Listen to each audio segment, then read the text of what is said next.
Hello everyone, I'm Claire Marie B and welcome to my channel. In my channel I take you through my bullet journal journey, and in this video today I'm going to be showing you my 2023 setup. If you're new to bullet journaling, welcome, it's fantastic. Thanks for joining me again if you follow my channel and you've seen my other videos. I have done a setup for 2022 as well. I'll put some links in the descriptor section of the video. So if you want to click on any of my other videos and see any of the progress, then feel free. I usually do a yearly setup and then monthly setups. So that's what I'm going to take you through today, is the yearly setup, because it's that time of year. So it's a great time if you're new to bullet journaling to discover this as a hobby. It's also fantastic if you've done it before and you wanted to pick it back up again. It's so brilliant for organisation. It's just the best tool to be able to adapt it to what you want to do. If you want to be more organised, you can use it for that. If you want to track things, look at analysis of yourself, some self-reflection, or if you just want to be creative, there's so many things that you can use the journal for, and that's why I love it. I'm currently setting up the title page, or the cover shot for the 2023 setup, and I've decided to do a pinboard effect as the theme for this yearly setup. I'm drawing out some little notelets that are going to then look like they're on a pinboard.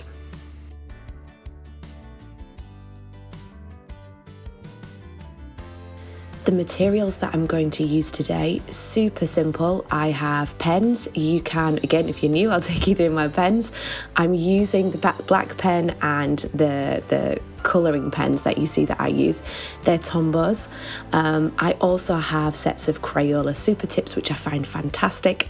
And then any of the drawing and lining, I'm doing in some black pens where the ink doesn't run. So that's really important for me because I like to draw things out, then colour.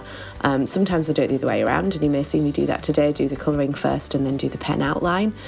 That's often because if I use a light coloured pen, it can sometimes just pick up the pencil or the ink from the paper a little bit, and it'll colour the end of the tip. It doesn't impact the colour when I use it in the future. I've decided to do the pinboard freehand, which is ambitious. You'll see in some of the lines that I draw, they're quite straight, and I was quite proud of myself. Others, they're not. But I like the rustic feel of drawing it in this way rather than using a ruler. Because the book is brand new, it means there isn't good support for my wrist to be able to get the lines better and have that flat. So you'll see that I take my previous bullet journal that I'm just finishing up at the moment, and that's why I need the new journal. I'm putting that at the sides of the current journal. That's so that it gives me an elevated space, so that when I'm drawing the lines, my hand doesn't drop at the other side of the page.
On the left hand side, I'm doing a grid guide. This really helps me when I do my monthly spreads and other creative pages throughout the year.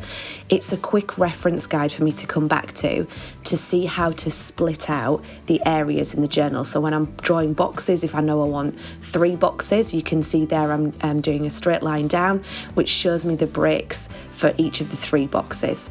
If I want to have 4 boxes with a gap in between, there's my my grid guide that shows me what the spacing is if I want to do those boxes. It's so handy. It helps me to be efficient. It saves me lots and lots of time. And throughout the year as well, if I find that I'm needing some different spacings, I will add those into this grid guide because there's plenty of space where you can then draw on the extra lines. This isn't something I claim to create. If you're new to bullet journaling, you'll see lots of people have these grid guides and do them in different ways, and it's about working out what works best for you. But I wanted to share this with you so you can use that as a template to get you going and then use your creativity.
And that's the cover and the grid guide complete.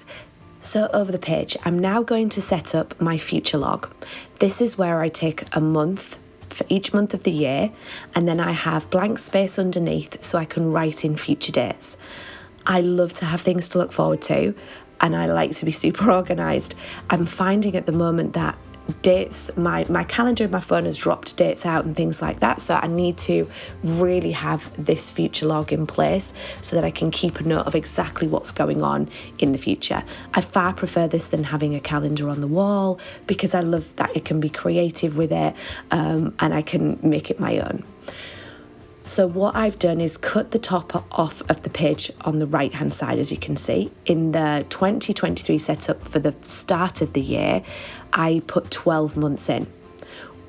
I will use a journal probably 6 months. I get a good 6 months use out of it, and then I'm ready for the next journal. And I like it to be that I start a new journal in January and then I do a new one for July. So I put 12 months in to start with, but when I do my half yearly setup for July, I'll only then put the 6 months in for the rest of the year. I know some people might then do a rolling 12 months and put the next 6 months in, but for me, I feel what works for the next year is to have a section where I can dump future dates. And then when I do this future log setup, I'll go to that page in my spread and then copy those dates into the 12-month log that I'm creating. It'll all make much more sense soon, I'm sure.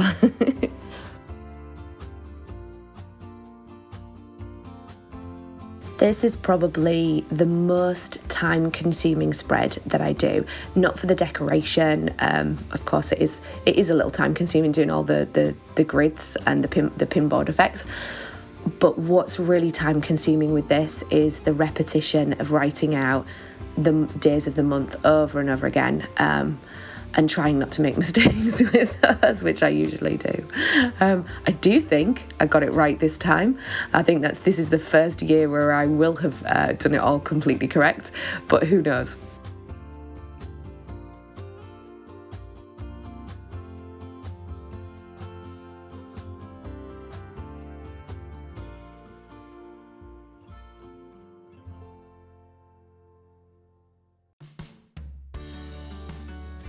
One of the other materials that I really like to use in my journal is craft paper.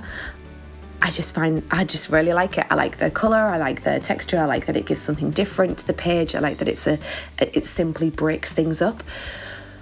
what I decided to do with the future log is to do one column where it's in the journal as a pinboard and one as a notelet, and one column that's on the craft paper. So that's what I'm now drawing out.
Now that's pretty much complete, I bet you can see now why it's probably the most time consuming. As I say, it's the repetition, which at first I enjoy, and then I get a little bit bored of it, and my handwriting will get worse and worse as I go throughout.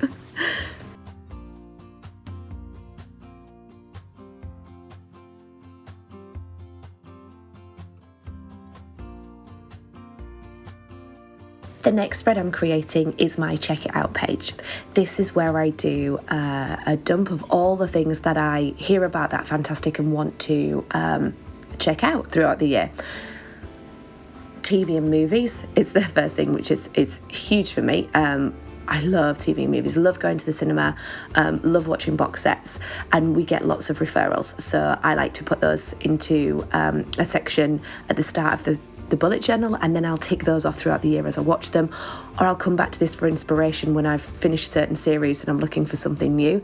I've got a place I can come back to without having to do lots of searching through the channels.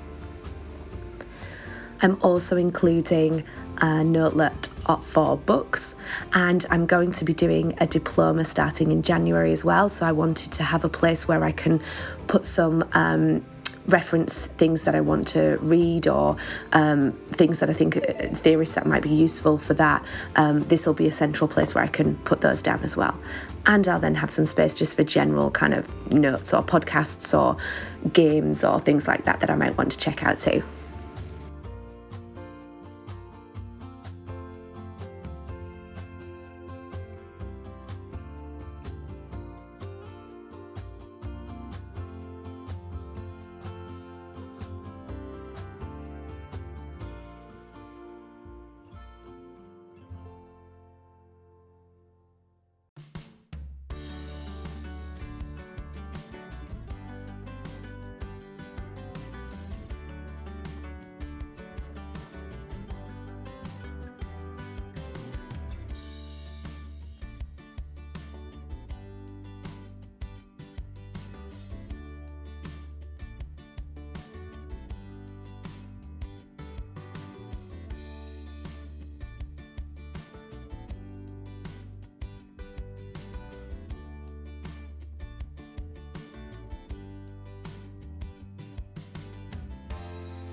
the final two spreads that I'm setting up. On the left hand side, I'm doing a spread that's going to be for future dates for 2024 that I was mentioning earlier, and on the right hand side, this is where I'm going to have a 6-month space for me to plan in advance of any themes that I want to have for my monthly themes.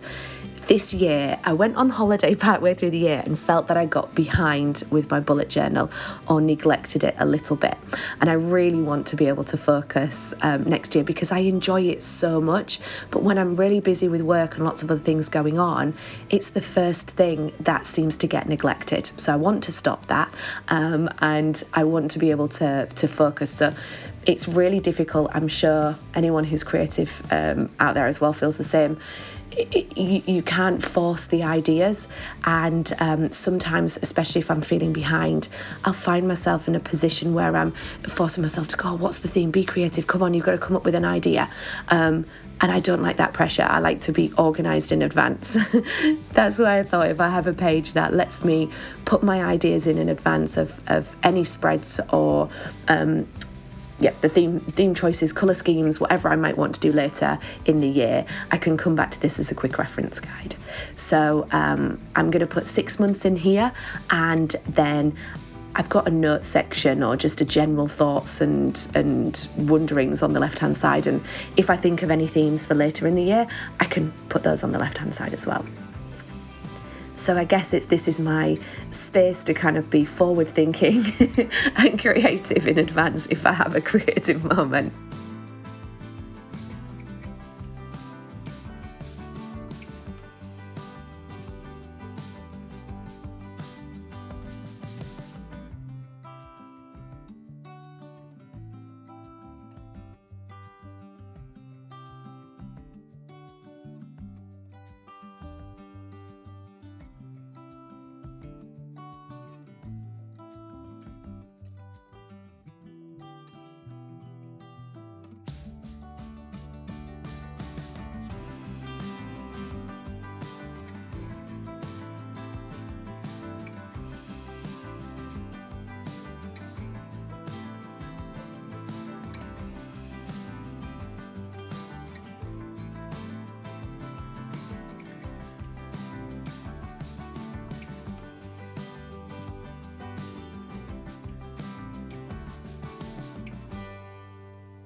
And here's my final flip through. Thank you so much for joining me today. I hope you've enjoyed my video. Please like and subscribe to be notified of future content. Catch you in my next video. Bye.